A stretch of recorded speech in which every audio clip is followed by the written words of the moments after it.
आज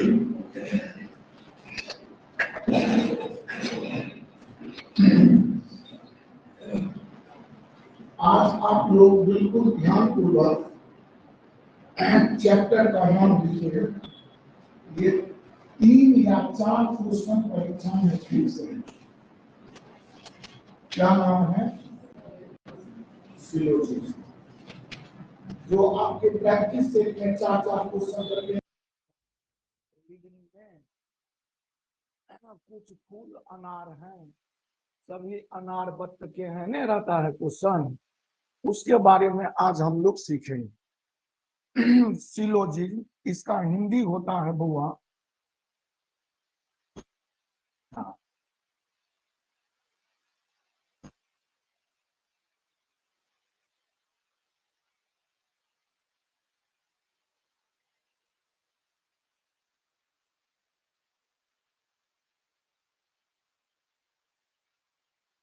सिलोजिज्म का हिंदी क्या होता है?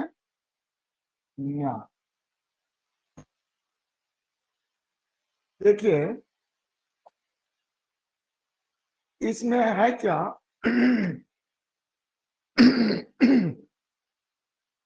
इसमें आप लोग कंटिन्यू जो है तो 3-4 दिन का जो ये लगातार क्लास होगा इसको कीजिए।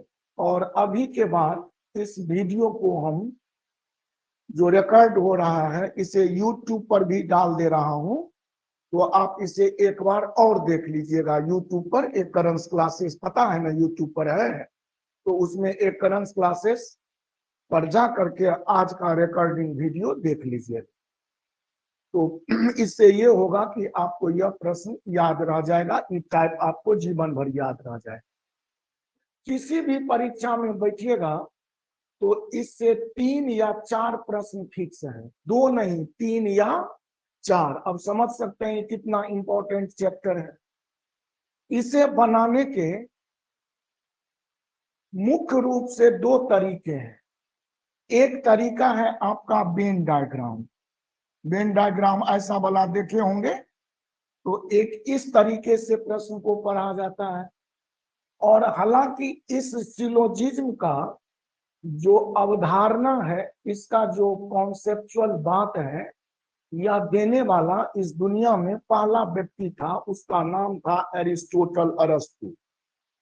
और यह कहलाता है अरस्तु का न्याय निगमन सिद्धांत।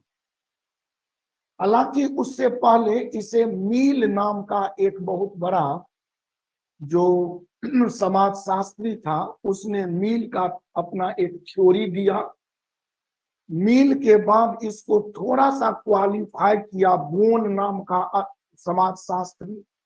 उसके बाद इसका जो प्योर फॉर्म है, पूरा स्पष्ट क्लियरेंस करके जो रखा सामने में, वो था एरिस्टोटल। तो मैक्सिमम जो इसकी पढ़ाई है रियल में वह एरिस्टोटल्स लॉ से है। यह बिल्कुल लॉजिकल रीजनिंग का या लॉजिकल समझिए कि यह एक स्टेटमेंट का रूप है, जिस पर हम लोग व्याख्या आज करेंगे। है क्या कहने का मतलब? अप्रत्यक्ष के आधार पर, क्या बोला? अप्रत्यक्ष के आधार पर, जिसे आप देख नहीं रहे हैं, लेकिन प्रत्यक्ष ऐसी कल्पना करना जो 100% सत्य हो, वही कहलाता है न्याय करना। जैसे एक उदाहरण लीजिए, हम और आप आपस में अगर झगड़ा झंझट कर लेते हैं सामाजिक स्तर पर, कोई जमीनी विवाद या कोई भी प्रकार का विवाद कर बैठते हैं, और वह मामला कोर्ट न्यायालय तक पहुंच जाती है, तो वहां पर जो दोनों पक्षों के पैरवीकार वकील होता है, क्या वो झगड़ा के दिन मौजूद होता है? नहीं। लेकिन वो हमारी बात हमारा वकील रखता है, आपका बात आपका वकील रखता है, और दोनों के बातों को सुनने वाला कौन होता है? जज, न्यायाधीश। अब कहिए कि वो जज झगड़ा देखा? न जज झगड़ा को देखा, न दोनों वकील देखा। बात को समझिएगा। लेकिन दोनों वकील के गए बहस या दिए गए लॉजिक के आधार पर जज जजमेंट सुना देता है, किसी के पक्ष में किसी के विपक्ष, यही बात होती है। अब कहिए जो वहां न्यायकर्ता न्याय किया वह प्रत्यक्ष न्याय हुआ कि अप्रत्यक्ष न्याय? अप्रत्यक्ष न्याय, उसने तो झंझट देखा नहीं। रियल कॉन्सेप्ट इस चैप्टर का वही है। तो मैं कुछ दिन पहले तक इसे एरिस्टोटल्स लॉ के ही आधार पर पढ़ाता था, जिसकी एक साधारण उदाहरण है कि अगर प्लेटफॉर्म पर अनाउंस हो कि दरभंगा से दिल्ली जाने वाली स्वतंत्रता सेनानी एक्सप्रेस प्लेटफॉर्म संख्या 4 पर आ रही है। अब कहिए कि जो भी जिस प्लेटफॉर्म पर होगा और जिसको दिल्ली रूट की यात्रा करना पड़ेगा, वह देखिएगा कि प्लेटफॉर्म नंबर 4 पर सब जमा हो जाता है यात्री, और वहां का जो दृश्य होता है वो लगता है कि अब ट्रेन में चढ़ेगा तब ट्रेन में चढ़ेगा, लेकिन क्या ट्रेन वहां रहती है? ट्रेन तो रहती नहीं है, अभी आ ही रही है। लेकिन वहां का जो माहौल देखने को मिलेगा वो लगेगा कि सब अब चढ़ने को तैयार है और ट्रेन है नहीं। तो ट्रेन नहीं है, लेकिन ये जो सबका कल्पना है अब हम चढ़ जाएंगे, तो ये कल्पना अप्रत्यक्ष के आधार पर, प्रत्यक्ष की कल्पना 100% सत्य है कि 4 पर प्लेटफॉर्म पर आ जाएगी ट्रेन। क्या दूर धुआं उठता देख मोहन ने कहा कि वहां आग है। अब सब आदमी देख रहा है धुआं और मोहन बोल रहा है आग है। आग कोई नहीं देख रहा है और सब क्या देख रहा है? तो कहिए कि आग दिखाई नहीं पड़ा, दिखाई क्या पड़ा? धुआं। लेकिन मोहन का ये कल्पना, कल्पना है ना, ये कल्पना करना कि वहां आग है, ये सत्य है कि असत्य है? सत्य है, 100% सत्य है। क्योंकि धुआं अगर दिखाई पड़ रहा है तो वहां आग जरूर है।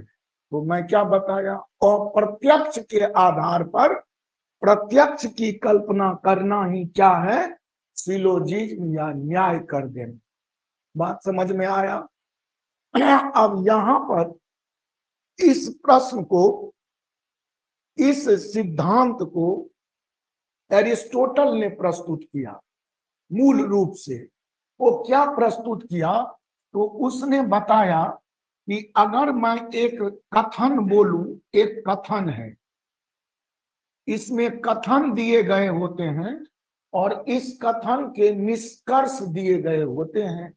कथन पढ़कर आपको निष्कर्ष बताना है कि यह सही बात लिखा हुआ है कि नहीं। जैसे मैं लिख दूं, मैं नहीं लिखूं, एरिस्टोटल का पहला सिद्धांत यही लिखा हुआ है किताब में। इंटर का विद्यार्थी कोई होता है तो वह विषय एक रखता है लॉजिक। आपको नहीं पता होगा सर, जैसे इंटर में आप रखते हैं ना physics chemistry biology, physics chemistry math, history, Indian polity, geography, विषय सब रखते हैं ना आर्ट्स साइंस कॉमर्स का। उसी तरह आर्ट्स का एक सब्जेक्ट आता है लॉजिक। लॉजिक का हिंदी होता है तर्कशास्त्र। आप लॉजिक भी रख सकते हैं इंटर। वही ग्रेजुएशन जा करके लॉजिक न बोलकर लोग उसे फिलॉसफी बोलता है, फिलॉसफी ऑनर्स। आया बात समझ में? तो उस किताब, उस सिलेबस में एक किताब पढ़ाई होती है, लॉजिकल बुक्स है, उसका बुक का नाम है न्याय निगमन का सिद्धांत। किताब का क्या नाम है? न्याय निगमन का सिद्धांत। और वही न्याय निगमन के सिद्धांत को आप पढ़ते हैं और परीक्षा में ये प्रश्न आती है। ये रियल सिलेबस वहां का है, इंटर में पढ़ाया जाता है। आप चाहें तो वह किताब मार्केट से खरीद सकते हैं, न्याय निगमन का सिद्धांत। इतनी मोटी पुस्तक है और उसे आप पढ़ सकते हैं, समझ सकते हैं। तो यहाँ पर जैसे मैं लिख दूं, मैं नहीं लिखूं, इसे किसने लिखा? अरस्तु ने लिखा, एरिस्टोटल ने, सभी मनुष्य मरणशील है। सभी मनुष्य क्या है? मरणशील है। अब इससे अगर निष्कर्ष दे रखा है, इससे अगर निष्कर्ष, निष्कर्ष का अंग्रेजी होता है conclusion, because all of you in Hindi medium, so I right and teach you in Hindi medium. ठीक है। अब ये कथन को अंग्रेजी में कहा जाता है स्टेटमेंट, और निष्कर्ष को अंग्रेजी में कहा जाता है, यहां लिखा रहेगा man is mortar, man is मॉर्टल। तो यहाँ पर निष्कर्ष है कि आनंद मरणशील है। आनंद क्या है? मरणशील है। और आपको ये बताना है कि ये जो कथन ऊपर में लिखा हुआ है, उस कथन के आधार पर बताइए कि यह निष्कर्ष सही है या गलत। यहाँ क्या लिखा है?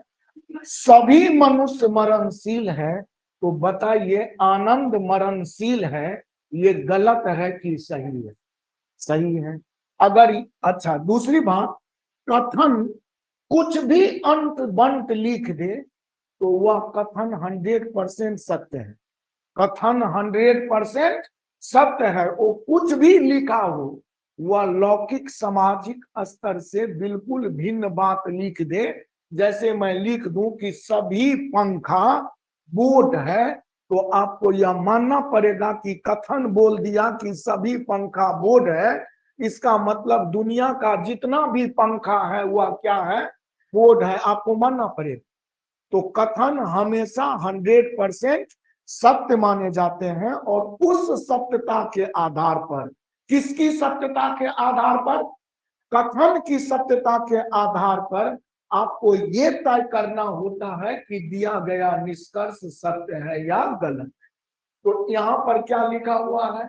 सभी मनुष्य मरणशील है। तो आपसे अगर कहा गया निष्कर्ष में कि आनंद मरणशील है, बताइए कि ये सत्य है या गलत है, तो क्या बोलिएगा? सत्य कितना परसेंट? 100% सत्य है, लेकिन ये 100% गलत है। अब आपको आश्चर्य लगेगा कि क्यों गलत है। ये गलत इस अर्थ में है कि यहाँ पर कौन मरणशील है? सभी मनुष्य। तो पहले ये बताइए कि आनंद को आपने मनुष्य समझ लिया क्या? तो ये आपका लॉजिक बिल्कुल गलत हो गया, क्योंकि आप बहुत छोटे दिमाग का यूज किया। आनंद हो सकता है मैं अपने कुत्ते का नाम रख दूं, आनंद हो सकता है मैं इस मकान का नाम रख दूं आनंद भवन, वैसे भी बहुत जगह लिखा हुआ देखे होंगे क्या? तो आप कैसे बोल दिए कि आनंद मरणशील है? पहले आनंद को क्या बनना पड़ेगा? आनंद अगर मनुष्य है तब ना आनंद मरणशील है। अगर आनंद कुछ और है तो वह मरणशील नहीं हो सकता, क्योंकि सिर्फ यहाँ बोलिए सभी मनुष्य मरणशील की बात कहा गया, तो आनंद मरणशील है, ये कहना कतई सत्य नहीं है। क्यों नहीं सत्य है? क्योंकि आनंद मनुष्य है कि नहीं, यह जानकारी निष्कर्ष में नहीं दिया गया है। बात समझ में आ रही है? अर्थात आपको थोड़ा सा लॉजिकल ज्ञान यहाँ पर होना चाहिए। अब मैं आपको यहाँ बताऊं कि ये चूंकि चैप्टर है, चैप्टर का मतलब क्या है, तो उसको समझाने के दृष्टि से एक उदाहरण और कुछ बात मैं आपको इंट्रो के रूप में, इंट्रोडक्शन के रूप में समझाया कि व्हाट इज द चैप्टर, या चैप्टर है क्या, इसकी जानकारी बताए। चलिए अब हम यहाँ पर परीक्षा से संबंधित बात डायरेक्ट करते हैं क्या? तो परीक्षा से संबंधित बात हम करते हैं। तो आज जो पहला क्लास है, इसमें हम लोग सीखेंगे सिर्फ और सिर्फ पॉजिटिव स्टेटमेंट के बारे में। किस स्टेटमेंट के बारे में? आज हम लोग सीखेंगे पॉजिटिव स्टेटमेंट के बारे में। तो पॉजिटिव स्टेटमेंट के बारे में अगर आज हम आपसे सिर्फ चर्चा करूं, आज का यह मुख्य क्लास किस पर आधारित है? पॉजिटिव स्टेटमेंट पर। कल का जो क्लास होगा वो किस पर, निगेटिव स्टेटमेंट पर। अब परसों का जो क्लास होगा वो पॉजिटिव और निगेटिव दोनों। कल के ही क्लास में हम पॉजिटिव जब निगेटिव देखेंगे तो उसके साथ पॉजिटिव और निगेटिव दोनों स्टेटमेंट देखेंगे, और उसके बाद परसों हम आइदर का केस पढ़ते हुए प्रश्नों की व्याख्या करेंगे। तो ये सही है। और अगर आप इसे लॉजिकली मेरे बताए गए निर्देश से जो समझ गया वो 100% क्वेश्चन बना लेगा। दूसरी बात कि मैं इसे एक अजीब सा रूप देकर आपको पढ़ाना चाहता हूं, ताकि इसमें किसी भी प्रकार का आपको ज्यादा सोच न लगाना पड़े। आप 2 से 3 सेकंड में किसी प्रश्न का उत्तर बोल देंगे, और आप जो बोलेंगे वो अक्षरशः सत्य होगा। कोई दूसरा आदमी बहुत विद्वान होगा और वह लॉजिक लगाता रहे तो मे बी ही में स्लिप, वह स्लिप कर सकता है, वह फिसल सकता है उत्तर देते समय, लेकिन आप नहीं फिसल सकते, क्योंकि यह एक अजीब सा कॉन्सेप्ट, बिल्कुल न्यू कॉन्सेप्ट मैं आपको समझा रहा हूं। समझिए, जब भी इसमें स्टेटमेंट लिखे जाएंगे तो ये स्टेटमेंट में 2 शब्द होगा। जैसे मैं अभी एक उदाहरण दिया था कि सभी मनुष्य मरणशील है, तो इसमें 2 शब्द था, एक मनुष्य और एक मरणशील। शब्द तो सभी भी है और है भी शब्द, वर्ड ही ना है, लेकिन एक है सब्जेक्ट और दूसरा है ऑब्जेक्ट, जिसे प्रीडिकेट भी कहते हैं। एक उद्देश्य और एक विधेय, हिंदी में लोग पढ़ते हैं। तो आपको इसमें करना क्या है, देखिए, अगर आपको पॉजिटिव स्टेटमेंट कहूं तो यह पूरा चैप्टर 2 ही पॉजिटिव स्टेटमेंट को रखता है और 2 ही निगेटिव स्टेटमेंट को रखता है। अर्थात कुल कितने प्रकार के स्टेटमेंट, 2 पॉजिटिव और 2 निगेटिव, तो टोटल 4 प्रकार के ही स्टेटमेंट को पढ़ना है। तो ये सही है। और ये 4 प्रकार के स्टेटमेंट को मैं पहले सिंगल स्टेटमेंट को कंक्लूजन निकालने का तरीका सिखा देता हूं, उसके बाद 2 स्टेटमेंट को जोड़ने का तरीका सीख लेंगे, मामला समाप्त है। भारत के किसी भी बुक को, किसी भी मैगजीन को, किसी भी प्रीवियस ईयर क्वेश्चन को आप परसों उलट कर देखिएगा और सिर्फ आप उत्तर टिक करके मिला लीजिएगा। अगर वो उत्तर नहीं मिला तो वह किताब गलत हो सकता है, आप नहीं। याद रखिएगा, इतना बड़ा कॉन्सेप्ट सिखाने वाला हूं। और इसीलिए कहा कि अगर आपका समझ में पूरी बात को बैठा देना हो जीवन भर के लिए, तो इसे YouTube चैनल पर जो हम आज वीडियो अपलोड कर देंगे, आप जरूर इसे एक बार और पढ़ के कल आइएगा देख करके वीडियो। वैसे अभी नोट भी करना है। मैं जैसे अभी कहा कि सभी सेब, मैं यहां लिखा सभी सेब अमरूद है। क्या लिखा, सभी सेब अमरूद है। तो बताइए इसमें सब्जेक्ट कौन है। सेब सब्जेक्ट है और अमरूद ऑब्जेक्ट है, 2 बात लिखा गया। अब सभी के जस्ट बाद जो शब्द आता है उसका पावर 2 होता है। कितना होता है, 2। तो इसको पावर 2 समझिए, और बाद वाला जो शब्द होता है उसका पावर 1। यह पूरा समाज जो सिलोजिज्म का मैं कॉन्सेप्ट बनाया, अपना कॉन्सेप्ट मैं बनाया, वो मात्र इतना ही बड़ा समाज बनाया कि समाज में जो धनी व्यक्ति होगा वो 2% का आदमी होगा, और जो गरीब व्यक्ति होगा वह 1% का आदमी होगा। तो ये सही है।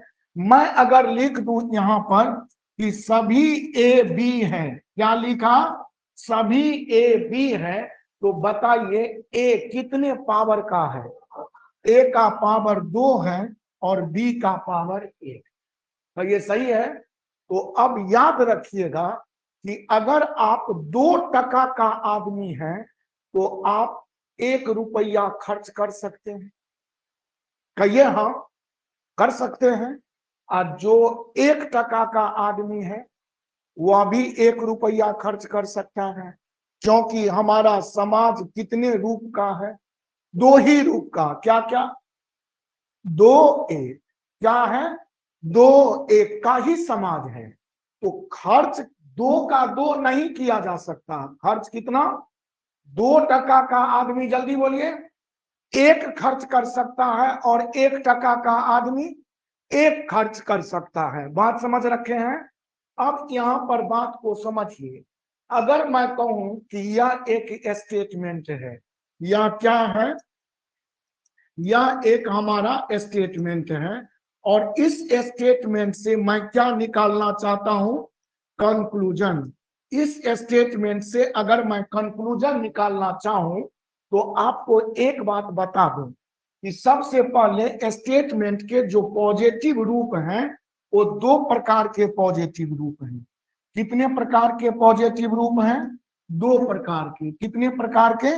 2 प्रकार के पॉजिटिव रूप हैं। एक पॉजिटिव रूप क्या है बोलिए? सभी सेब अमरूद है। यह पहला पॉजिटिव स्टेटमेंट हुआ।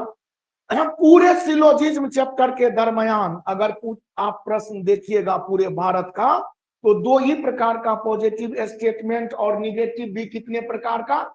2 ही प्रकार का। अर्थात हमारा यह पूरा चैप्टर 4 प्रकार के स्टेटमेंट पर आधारित है। बस कितने प्रकार के? 4 प्रकार के ही स्टेटमेंट को आपको समझना है। तो एक पॉजिटिव स्टेटमेंट क्या हुआ? सभी से अमरूद है। और आज का क्लास किस पर है? पॉजिटिव स्टेटमेंट ही आज हम आपको पढ़ाने वाले हैं। और एक प्रकार का समाज है कि जैसे लिख दूं कि कुछ अनार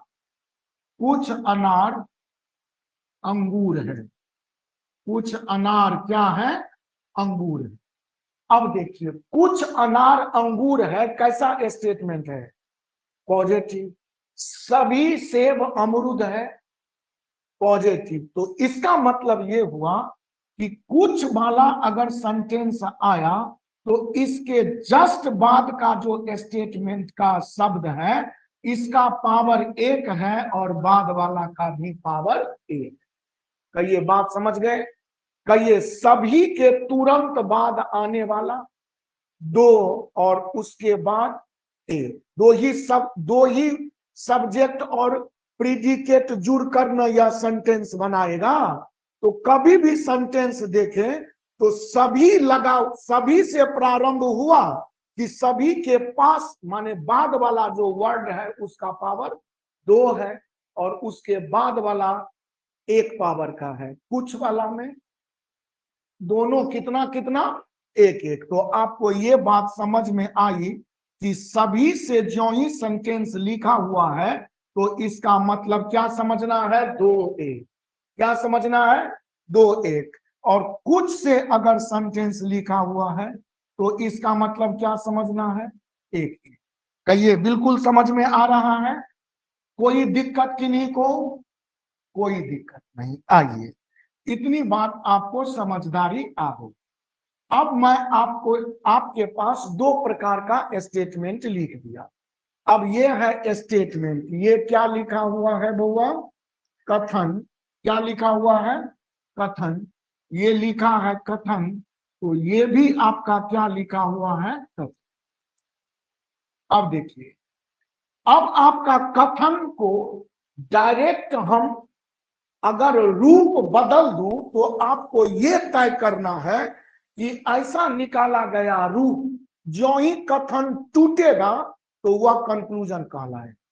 कथन को तोड़ के बोला तो वो क्या है? कंक्लूजन या निष्कर्ष बोला। तो जैसे कथन हमने लिखा सभी सेब अमरूद है, तो इसका निष्कर्ष हम आपको लिख रहे हैं। इसको समझिए, सभी सेब अमरूद हैं, और मैं अगर यहाँ पर निष्कर्ष बोल दूं कि सभी सेब अमरूद हैं, क्या बोल दूं? सभी सेब अमरूद हैं, या पहला निष्कर्ष है।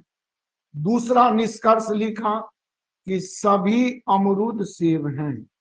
सभी अमरूद सेब हैं, गौर से समझिएगा।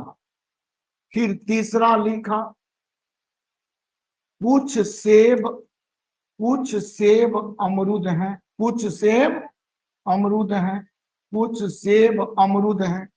चौथा लिखा कुछ अमरूद सेब हैं। गौर से समझिएगा, कुछ अमरूद सेब हैं वाले इसको समझ, गौर से समझ। स्टेटमेंट जो लिखा हुआ है उसको हूबहू अगर निष्कर्ष में रख दिया जाए तो कहेंगे यह सरासर गलत है, ये तो निष्कर्ष हुआ ही नहीं। मैं पूछूं कि आपका नाम क्या है और आप उत्तर बोलें कि आपका नाम क्या है, तो वो पंडित जी वाला खिस्सा हो गया क्या कि मैं जो पढ़ाऊं वही वही पढ़ो। मिथिलांचल में सुने होंगे, तो कहिए मैं कहूं कि अक्षत लो तो आप भी बोलिएगा अक्षत लो, ये निष्कर्ष हुआ। बात समझ में आया? तो कहिए स्टेटमेंट को हूबहू कहां रख देना, निष्कर्ष में रख देना, या सरासर क्या हो जाएगा, गलत। वो सरासर क्या हो जाएगा, गलत। वो सरासर क्या हो जाएगा, गलत। तो सभी सेब अमरूद हैं, कहिए ई चेक करूं कि ई गलत हो गया। पूछूं क्यों गलत हो गया, स्टेटमेंट हूबहू रख दिए गए। बात समझ में आया? अब इसको चेक कीजिए, यहां कहिए सभी अमरूद सेब हैं, इस सीधा सभी सेब अमरूद हैं या हूबहू रूप है कि उल्टा हुआ रूप है, उल्टा हुआ रूप है। दूसरी बात कि अगर सेब अमरूद से स्टेटमेंट बना तो कंक्लूजन में भी क्या आना चाहिए, चाहे सेब अमरूद हो या अमरूद सेब हो, यही ना बात होगा। तो यहां पर जल्दी बोलिए पावर दो, पावर बोलिए दो, एक पावर बोलिए, फिर एक दो, कुछ लिखा हुआ है तो एक दो बोलिए पावर, एक एक पावर बोलिए एक एक। अब कहिए यहां पर सबसे पहली बात स्टेटमेंट पॉजिटिव, तो हमारा निष्कर्ष भी कैसा होना चाहिए, तो तुरंत देखा कि यह तीनों निष्कर्ष, पहला तो वैसे ही कट गया, बाकी जो तीन बचा ये तीनों जो निष्कर्ष हैं वो पॉजिटिव हैं कि नहीं, कहेंगे है। अगर ये निगेटिव लिखा रहता तो देखते ही छांट देता, क्योंकि पॉजिटिव स्टेटमेंट से अगर तोड़कर हम कंक्लूजन निकालें तो जल्दी बोलिए पॉजिटिव ही निकलेगा। निगेटिव स्टेटमेंट को तोड़कर निगेटिव ही निकलेगा। पॉजिटिव क्या देता है, पॉजिटिव, और निगेटिव क्या देता है, निगेटिव।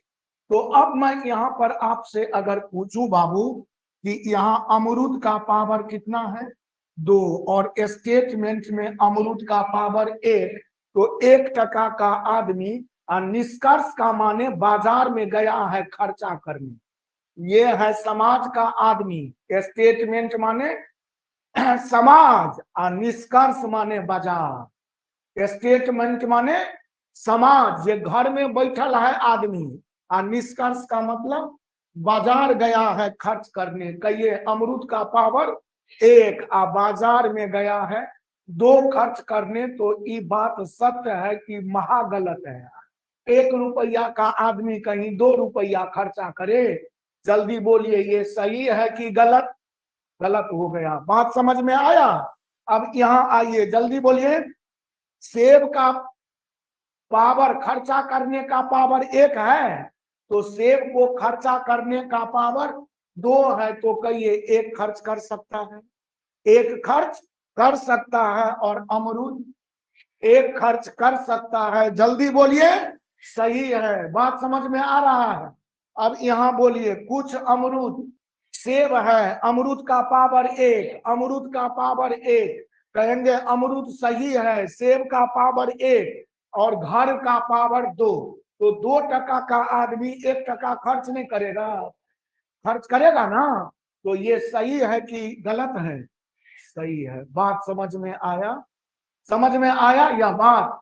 तो इस तरह हम निष्कर्ष बोलेंगे। कहिए अब यहां पर निष्कर्ष निकालूं, यहां पर मैं अगर आपको निष्कर्ष के तौर पर लिख दूं, यहां पर आपको मैं निष्कर्ष के तौर पर लिख दूं कि कुछ अनार अंगूर है, कुछ अनार अंगूर है। दूसरा निष्कर्ष गौर से देखिएगा, सभी अनार अंगूर है, सभी अनार अंगूर है। तीसरा निष्कर्ष, सभी अंगूर अनार है, सभी अंगूर अनार है। चौथा, कुछ अंगूर अनार है, कुछ अंगूर क्या बोला, अनार है। कुछ अंगूर क्या है, अनार है। सबसे पहली बात कि in which form statement is given, किस रूप में स्टेटमेंट है, पॉजिटिव की निगेटिव। तो अगर ये पॉजिटिव स्टेटमेंट है तो हमारा सारा जो इससे निष्कर्ष निकलेगा वो पॉजिटिव होना चाहिए। जल्दी बोलिए, बोलिए ना, पॉजिटिव पॉजिटिव पॉजिटिव, सब पॉजिटिव है ना। अब चेक कीजिए, समाज का जो अनार है, समाज का जो अंगूर है घर में, ये कितना पावर का है, एक एक पावर का है। अब बोलिए यहाँ पर कुछ अनार अंगूर है, ये सही है कि गलत, पावर बैठाइए तो जल्दी।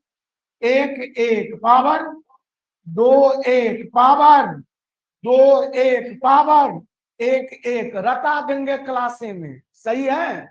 अब हमको बताइए कि कुछ अनार अंगूर है, ये अनार का पावर एक और अंगूर का पावर एक, तो जो पावर का आदमी था उतना खर्च कर सकता है कि नहीं, कर सकता है। तो ये सही है कि गलत है, सही है, महागलत है।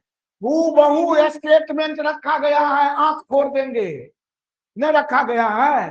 तो यह कुछ अनार अंगूर है, यहाँ भी लिखल है कुछ अनार अंगूर है, तो आप क्यों बोले सही है। अरे एक छड़ी भी रखिए यहाँ साइड में, पिटाई जरूरी है, समझ रहे हैं बात। थोड़ा सा मैं कहा पहले की लॉजिकल बात है क्या, तो आपका मैथमेटिक्स के तहत हम तो बनाते चलते हैं, तो कैलकुलेशन पर नजर रखते हैं, यहाँ कैलकुलेशन पर नजर रखेंगे कि सोच पर।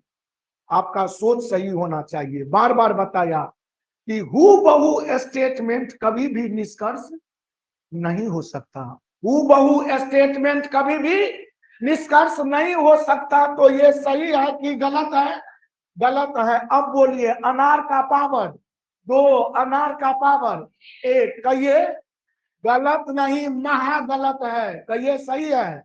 यहाँ बोलिए अंगूर का पावर एक, खर्चा करने चला है दो, क्या है, गलत है। जल्दी बोलिए, कुछ अंगूर अनार है, कुछ अंगूर अनार है, ये उलट के लिखा है अंगूरे अनार में ना, तो अकॉर्डिंग टू पावर यह सही है कि गलत है, सही है। तो इसका मतलब मात्र एक कंक्लूजन इसका सही है। बात समझ में आया। अब मैं अगर एक स्टेटमेंट लिख दूं और आपसे बोलूं कि इसके कितने मात्र सही निष्कर्ष हो सकते हैं, तो आप लोग सिर्फ सही निष्कर्ष बता सकते हैं। मैं गलत निष्कर्ष भी इसमें डालकर आपका नजरिया ठीक करने के लिए दो उदाहरण प्रस्तुत किया, तो ये सही है, ताकि आप इस चैप्टर के खूबी को, इस चैप्टर के थीम कॉन्सेप्ट को समझ सके। तो यहाँ पर हमने ये समझा मूल रूप से सबसे पहली बात कि आज हम लोग सीख क्या रहे हैं जी, पॉजिटिव स्टेटमेंट की ही चर्चा हो रही है। तो पॉजिटिव स्टेटमेंट के तहत मैं ये बात सीखा कि सभी वाला स्टेटमेंट का पावर क्या होता है, दो एक, सभी वाला स्टेटमेंट का पावर। चलिए मैं बोलूं कि सभी पंखे टीचर हैं, सभी पंखे टीचर हैं, किसका पावर दो, पंखा का पावर दो और टीचर का पावर एक, तो ये सही है।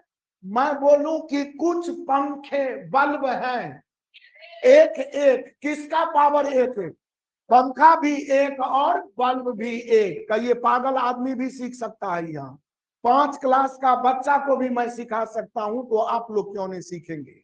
और जो यह तर्क मैं आपको समझा रहा हूं, यह पूरे भारत में यूट्यूब चैनल पर भी जाएगा, तो यह यूनिक कॉन्सेप्ट है, याद रखिएगा, ऐसा कॉन्सेप्ट नहीं है कहीं। कितने का पावर पर खेला है बोलिए? 2-1। पूरा चैप्टर किस पावर पर आधारित है? 2-1। और कोई पावर का सवाल नहीं है। कितने पावर का? 2-1।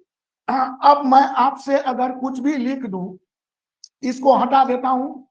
अब देखिए, मैं अगर एक सेंटेंस लिख दूं यहां पर, स्टेटमेंट, सेंटेंस नहीं, यहां पर क्या बोला जाता है? स्टेटमेंट। स्टेटमेंट का मतलब होता है कथन। स्टेटमेंट का मतलब क्या होता है? कथन।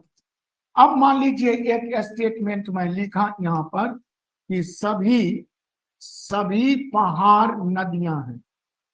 सभी पहाड़ नदियां हैं। आप जब प्रश्न सब पढ़ेंगे तो ये सभी शब्द दिखाई पड़ेगा परीक्षा के क्वेश्चन में। सभी पहाड़ क्या है? नदियां हैं। अब इससे अगर मैं आपको कंक्लूजन के तौर पर, इसके आधार पर मैं कंक्लूजन कुछ लिखूं, तो आप हमको बताएंगे कि यह सही है कि गलत। सबसे पहले बोलिए कि स्टेटमेंट कैसा है? पॉजिटिव। स्टेटमेंट कैसा है? पॉजिटिव। स्टेटमेंट कैसा है? पॉजिटिव। अब पॉजिटिव स्टेटमेंट के लिए जल्दी बोलिए। पॉजिटिव स्टेटमेंट के लिए पॉजिटिव ही निष्कर्ष होगा ना। अब आइए, मैं अगर इसमें लिख दूं, सपोज ऐसा पहले लिखता हूं, पहला, सभी नदियां पहाड़ है, पहला लिखा।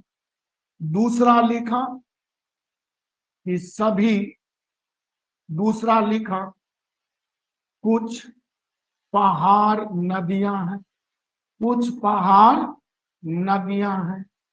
तीसरा कंक्लूजन लिखा कि कुछ नदियां पहाड़ है, कुछ नदियां पहाड़ है, लिख दिया। अब कहिए यहां का पावर जल्दी बताइए। स्टेटमेंट का पावर 2-1। स्टेटमेंट का पावर 2-1। स्टेटमेंट का पावर, अच्छा नहीं कोनो बात है, स्टेटमेंट का पावर कितना हुआ? 2-1। स्टेटमेंट का पावर कितना हुआ? 2-1। आइए अब यहां पर चर्चा है, सभी देखा, जल्दी बोलिए। सभी देखा का मतलब ये हो गया 2 का, और ये हो गया 1 का। यहां बोलिए 1-1। यहां बोलिए 1-1। 1-1 क्यों बोले? कुछ कुछ लिखा हुआ है तो हम कुछ कुछ का मतलब एक ही, कुछ लिखा एक होता। अब कहिए यहां पर नदी का स्टेटमेंट में नदी का पावर 1 है, और बाजार में नदी का पावर 2 है। जल्दी बोलिए, ये गलत है, कहिए सही है? ये बोलिए, कुछ पहाड़ नदियां हैं।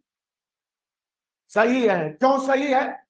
कि पहाड़ और नदी, पहाड़ 2 है तो 1 खर्च करेगा, नदी 1 है तो भैया 1 का 1 खर्च कर सकता है। तो ये बात समझ में आ गया? यहां बोलिए नदियां 1 है और पहाड़ 2 के बदले 1 है। क्या है? सही है। तो आपके कौन कौन? दूसरा और तीसरा बिल्कुल सही हो गया। बात समझ में आ रही है? एकदम क्लियर समझ गए?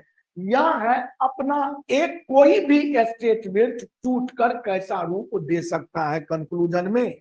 क्या एक स्टेटमेंट टूटेगा तो कैसा कंक्लूजन बनाएगा, इसको आपने पॉजिटिव स्टेटमेंट के बारे में समझा।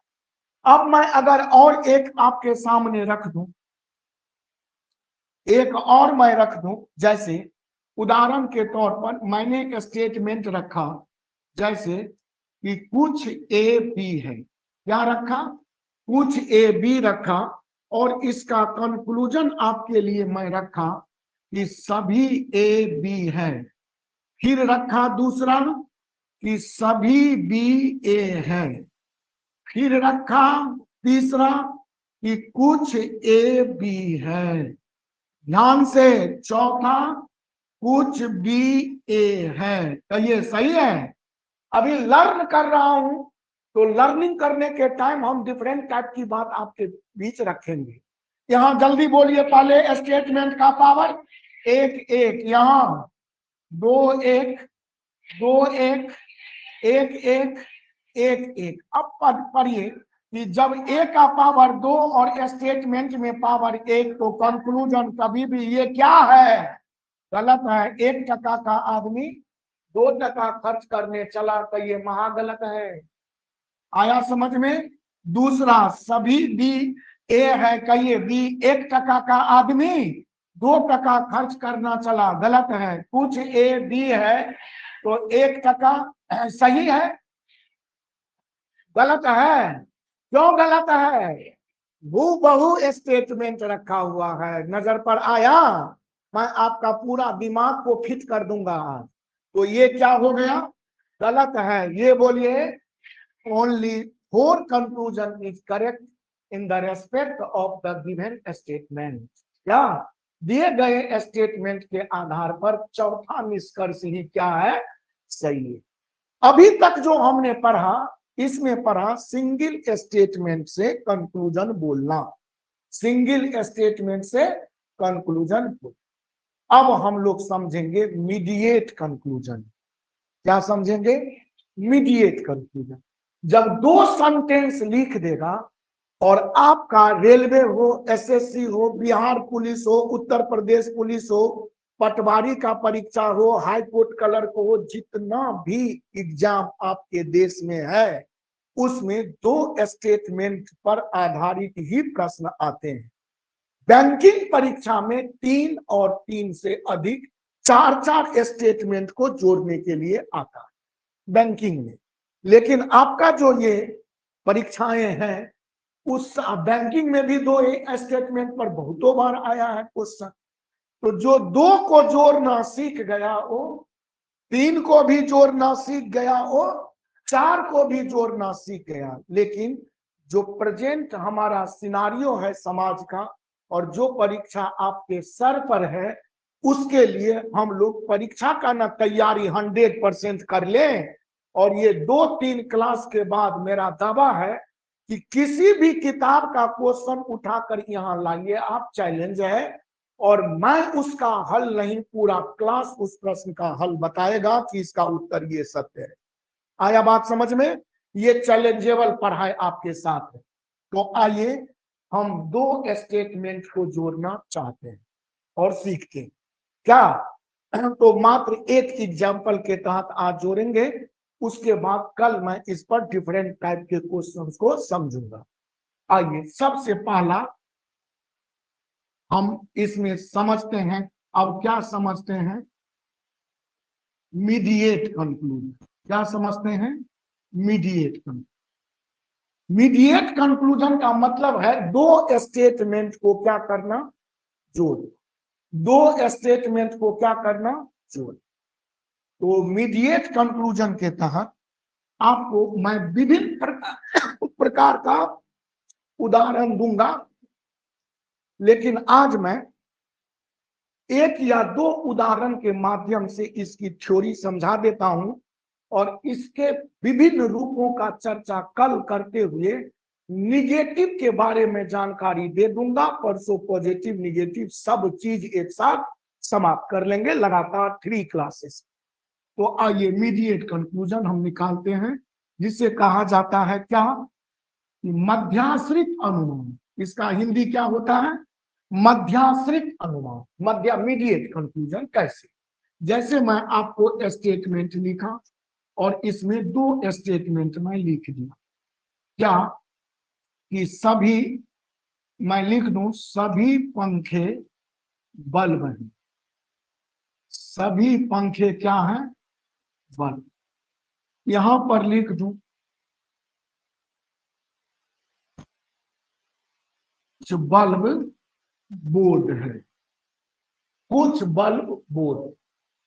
अब आपको यहां पर यह बात समझना होगा कि 2 स्टेटमेंट तब ही जोड़े जा सकते हैं जब दोनों के मध्य एक मीडिएटर हो, बिचौलिया हो, जो दोनों को जोड़ने के लिए सक्षम हो। तो पहला स्टेटमेंट में जो शब्द है और दूसरा स्टेटमेंट में जो शब्द है, मतलब सब्जेक्ट ऑब्जेक्ट है, तो दोनों स्टेटमेंट में कोई एक कॉमन टर्म है। कौन है? वन। तो कहिए 2 स्टेटमेंट जुड़ सकता है कब? जब दोनों में एक कॉमन टर्म। तो इसमें कॉमन टर्म कितना का है, कितने का बल्ब है। ठीक, अब यहां पर मैं चूंकि आपको समझा रहा हूं तो पहला उदाहरण के तौर पर मैं यहाँ कुछ नहीं क्या लिख देता हूं, सही है। अब आइए हमको पावर बताइए, तो यहाँ पर 2a, 2a, सही है, सही है। अब जो मीडिएटर है बल्ब, तो बल्ब कहेगा पंखा को और बल्ब कहेगा बोर्ड को, बल्ब दोनों घर जाएगा, सामाजिक घर है ना, पहले बता दिया। तो एक समाज एक गांव में कौन रह रहा है, बल्ब, और ये चला गया है दूसरा गांव, किसके घर, बोर्ड के घर, कथा कुटमैती लेकर, कि आप बोर्ड को कह रहा है कि किससे संबंध बनाइए, पंखे से संबंध बनाए। तो पंखा और बोर्ड आपस में बोलेगा कि हम संबंध बनाने को तैयार हैं, लेकिन मीडिएटर स्ट्रांग हो, मीडिएटर क्या हो, स्ट्रांग हो, तब ही दोनों का संबंध हो सकता है, तब ही दोनों का संबंध हो सकता है। प्रश्न उठता है किस मीडिएटर को कहेंगे स्ट्रांग मीडिएटर, तो स्ट्रांग मीडिएटर उसी को कहेंगे जो स्ट्रांग मीडिएटर बनेगा, वो दोनों घर में जाकर अपनी पावर को 3 बना लेगा। कितना बना लेगा, 3।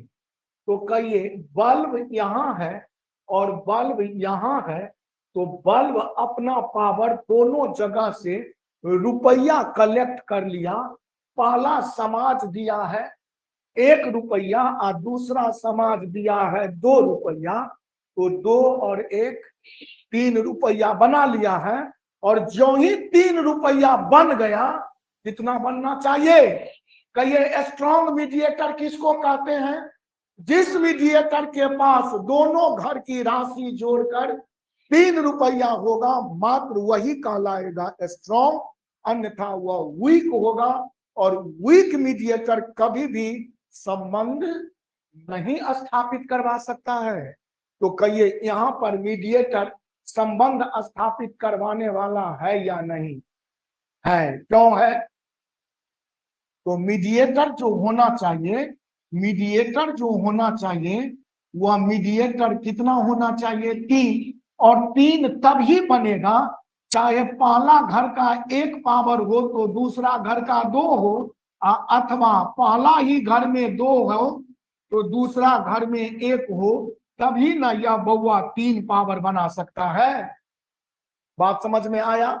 तो कहिए चाहे यहां पर होता 2 पावर का, यहां पर ही होता 1 पावर, अभी पहले घर में है 1 पावर का और दूसरे घर में है 2 पावर का, तो कहिए कि संबंध बना सकता है कि नहीं, बना सकता है, संबंध बना सकता। अब कैसे बनेगा संबंध, कुछ भी नहीं, दोनों स्टेटमेंट हैं कैसे, पॉजिटिव। अगर मैं इसमें संबंध न बनाकर सबसे पहले इसमें मैं आपको कहूं कि डायरेक्ट कंक्लूजन क्या है, क्या है डायरेक्ट कंक्लूजन, तो डायरेक्ट कंक्लूजन क्या सिखाया है कि स्टेटमेंट जब अपने में टूटता है तो वह कहलाता है डायरेक्ट, और जब 2 सेंटेंस जुड़ता है तो क्या कहलाता है, मीडिएट। कहिए सही है। तो कहिए अगर मैं पहला सेंटेंस को, मैं अभी मीडिएट नहीं सिखा रहा, मैं पहले जो अभी जस्ट पीछे पढ़ा उस रूप को दिखाना चाहता हूं। अगर मैं बोल दूं कि सभी पंखे बल्ब हैं और सभी को बदल दूं कुछ में, तो कहेंगे कुछ पंखे बल्ब हैं, सही है, कहिए ना, हाँ सही है, कुछ पंखे बल्ब हैं। मैं अभी जोर नहीं सिखा रहा, अभी मैं क्या सिखा रहा हूं, पहला स्टेटमेंट टूट कर क्या दे सकता है, तो डायरेक्ट होगा ना, यही ना सिखाया हूं पीछे। तो कहिए ये पावर एक सही है ना, पंखा का पावर 1, बल्ब का पावर 1, अपना स्टेटमेंट तोड़ा हूं ना। आइए दूसरा बोलिए जल्दी, उल्टा में जल्दी बोलिए, कुछ एकदम हिचकते कहाँ है, बोलिए कुछ बल्ब क्या है, पंखे हैं, कहिए दोनों का पावर 1, 1 पंखा 1 बल्ब 2, 1 1 लिखा जा सकता है ना। अब तीसरा बोलिए, यहां से बोलिए, कुछ बल्ब बोर्ड हैं, कुछ बल्ब बोर्ड हैं, कहिए सही है, क्योंकि पावर है बल्ब दो, बल्ब एक, बोर्ड एक, बोर्ड एक, कहिए सही है। चौथा अगर बोलूं, जल्दी बोलिए, बोलिए जल्दी, तो बोर्ड बल्ब सेंटेंस टूटता है तो एक सीधा टूटता है सब्जेक्ट से और एक उल्टा टूटता है, लेकिन पावर पर ध्यान रखते हुए। तो कहिए यह भी एक एक पावर है, तो जहां दो एक है वहां एक एक रहना सही है। दूसरी बात कि ये चारों स्टेटमेंट हैं कैसे पॉजिटिव, तो पॉजिटिव स्टेटमेंट खुद में टूटा तो अपना चार कंक्लूजन बताया, कहिए ये बिल्कुल सही है। ये कैसा कंक्लूजन है? डायरेक्ट। तो कहिए मैं डायरेक्ट तो नहीं अब सीखूंगा, अब क्या सीखने वाला हूं? मीडिएट। तो मीडिएट कंक्लूजन के तहत, किस कंक्लूजन के तहत? मीडिएट कंक्लूजन के तहत क्या सीखना है देखिए। सबसे पहली बात बताइए, मीडिएटर स्ट्रांग है, क्यों स्ट्रांग है? कि दोनों का मीडिएटर अपने अपने घर में 1+2, 1+2, 1+2 का मतलब क्या हुआ? 3 पावर बना रहा है, मीडिएटर स्ट्रांग है, कहिए सही है। अब मैं आपसे पूछूं कि अब ये दोनों जुटेगा कैसे? अब मैं आपको अगर लिख दूं कि सभी पंखे बोर्ड हैं, तो आप चेक करिए कि ये दोनों अगर जुटेगा तो पंखा के साथ, मैं पूछूं पंखा के साथ कौन जुटने वाला है? बोर्ड। क्योंकि मीडिएटर जब कहेगा जुड़ो तो किसको किसको दोस्ती करवाएगा? पंखा और बोर्ड को। लेकिन दोस्ती भी जो करेगा तो पावर पर ध्यान रखते हुए, कहिए यहां पंखा का पावर 2, बोर्ड का पावर 1, पंखा का पावर 2, बोर्ड का पावर, कहिए सही है कि गलत है? सही है, अपना पावर स्टे कर गया तो सही है। अगर मैं दूसरा बोलूं कि कुछ कुछ पंखे बोर्ड हैं, कुछ पंखे बोर्ड हैं, कुछ पंखे क्या हैं? कुछ पंखे बोर्ड हैं, तो कहिए ये सही है कि गलत? यहाँ पंखा का पावर बताइए 1, यहां बोलिए 1, पंखा का पावर 2 आया 1, बोर्ड का पावर 1, बोर्ड का पावर 1, कहेंगे बिल्कुल सही है। जब दोनों जुड़ेगा, पहले ये तय कर लेना है कि दोनों जुड़ेगा कि नहीं। जुड़ेगा किस आधार पर? मीडिएटर के आधार पर। मीडिएटर के आधार पर जब जोड़ेंगे तो पावर पर ध्यान रखना पड़ेगा ना, कि जिसका पावर 2 है वो 2 ही रह गया, बढ़िया बात है। 2 वाला पावर 1 में आ गया, वो भी बढ़िया बात है। ध्यान रहे 1 वाला पावर 2 चला जाएगा तो फिर क्या होगा? गलत। जैसे मैं आपको लिख दूं यहां पर कि सभी बोर्ड पंखे हैं, क्या लिख दूं? सभी बोर्ड पंखे हैं। देखेंगे बोर्ड में पंखा जोड़ा है तो सही है, लेकिन यहाँ बोर्ड का पावर 2 और यहाँ 1, जबकि बोर्ड का पावर, तो 1 टका का आदमी 2 टका कहां से लाएगा? कहेंगे ये सरासर क्या है? गलत है। आया बात समझ में? तो इस तरह जोड़ समझ में आया। अगर मैं तीसरा बोलूं, चौथा बोलूं कि कुछ पंखे बोर्ड हैं, क्या कुछ बोर्ड पंखे हैं? क्या बोला? कुछ बोर्ड पंखे हैं, और आपसे पूछूं कि ये सही है कि गलत है? सही है। क्यों सही है? बोर्ड का पावर 1, पंखा का पावर 1, हमको पता लग चुका है according to power of mediator, क्या पता लग चुका है कि पंखा बोर्ड जुड़ेगा। तो बोर्ड से अगर पंखा को जोड़ा है तो पावर ध्यान से ना रखेंगे, तो बोर्ड का पावर 1, बोर्ड का पावर 1, पंखा का पावर 2, पंखा का पावर 2 से 1 खींच लिया तो ये भी क्या है? सही है। अर्थात हमारे इसमें पहला भी सही है, दूसरा भी सही है और चौथा भी सही है। आया बात समझ में? तो मीडिएटर कब स्ट्रांग होता है? मीडिएटर कब स्ट्रांग होता है? जब पावर 3 होता है, दोनों घरों में जोड़कर। क्लियर है? आज की मुलाकात समाप्त हुई। सिलोजिज्म समझ में आया? इन तमाम बातों को आप सभी YouTube चैनल पर जाकर आज जरूर देख लीजिएगा, ताकि आपको यह रिवीजन में रहे। बहुत बहुत धन्यवाद। Thank you so much.